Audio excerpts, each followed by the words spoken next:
during World War II, the Douglas Aircraft Company produced the C-47 Skytrain by the tens of thousands. They were used for just about everything, from transporting cargo, ferrying paratroopers to their drop zones, to carrying wounded across the English Channel to hospitals.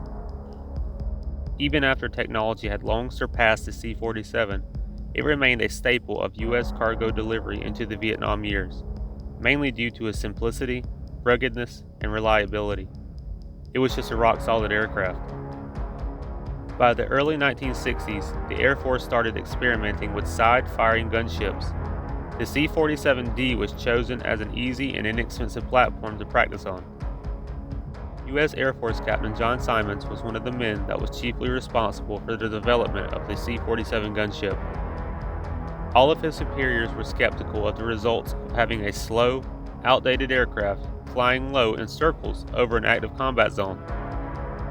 But they eventually gave him a Convair C-131 transport plane to test the theory. It was codenamed Project Tailchaser.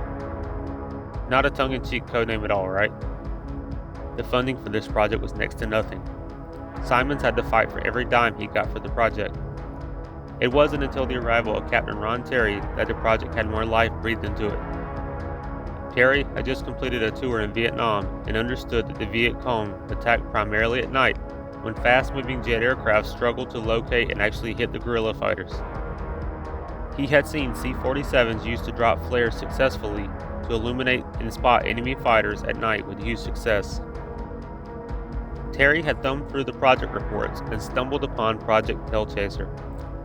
He went and took a test flight and immediately knew the concept had merit. He had a decent amount of pull up the chain of command and eventually convinced a couple of higher-ups, including General Curtis LeMay, to fund the project. LeMay authorized the project to proceed and gave more funding. 9 C-47 gunships were built and sent to Vietnam for live testing and combat. On the plane's first mission, on the night of December 24, 1964, the plane was called upon to defend a special operations base in the Mekong Delta. It dropped several flares before zeroing in on an enemy position and firing its first 3-round burst with all 3 miniguns. "We opened fire and it scared me half to death," recalled one of the crew members on board that night. "I thought the guns had blown up. Flames not only came out of the muzzles but also blew back inside the aircraft."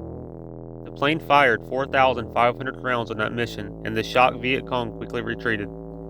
The plane repeated this success 20 minutes later at another base nearby. Word of this overwhelming success got out quick. General Joseph Moore, the U.S. Air Force Commander of Operations in Vietnam, requested an entire squadron of the gunships. It was in this time period that the C-47 gunship acquired its famous nickname, Spooky, from its radio call sign, and Puff the Magic Dragon from the popular song that was out at that time. By November of that year, 20 C-47s had been pulled from the boneyard, completely refurbished as gunships, now dubbed the AC-47. Spooky became one of the most called-for ground support weapons of the entire Vietnam War. Although a few planes were lost here and there, it gave much more than it ever received. The C-47's biggest advantage was its loiter time of 7 hours. This allowed the plane to remain over a target area for an extended period of time. The average operating altitude for a C-47 was around 3,000 feet. The first models were equipped with 10 Browning .30 caliber machine guns. These were World War II leftovers and mostly worn out. The guns jammed constantly and proved to be inadequate for the purpose of the gunship.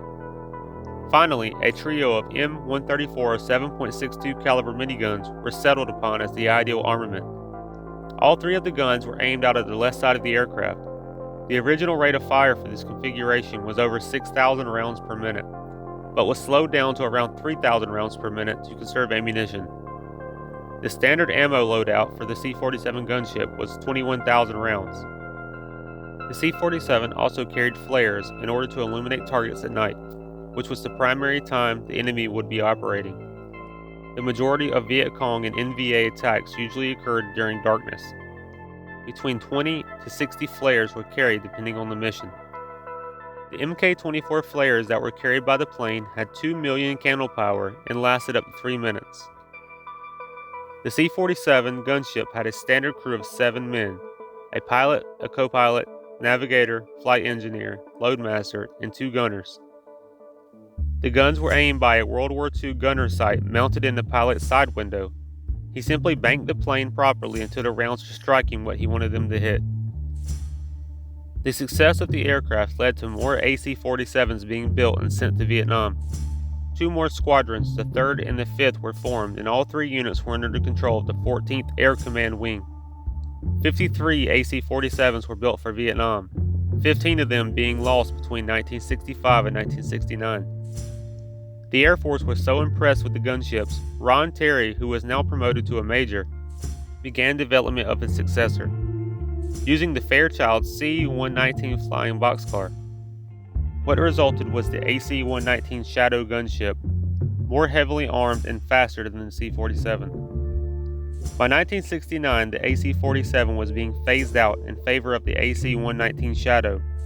The remaining AC-47s were turned over to the South Vietnamese and Laotian Air Forces, who continued to operate them. As the planes were turned over, their crews bragged that no military outpost they had ever defended fell into enemy hands.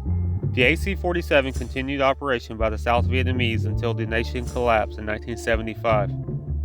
In the U.S. Air Force, the AC-119 eventually gave way to the AC-130 gunship, which is still flying to this day and having served honorably in Afghanistan and Iraq. This is further proof that the gunship is one of the most effective weapons on a modern battlefield. The AC-47 gunship remains one of the most legendary weapons of the Vietnam War, for good reason. It was one of the more effective weapons against the Viet-Cong and guerrilla insurgents during the entire Vietnam conflict. Thank you for watching my videos. Like, comment, subscribe, and keep an eye out for new videos I'm going to be posting weekly now. Thank you.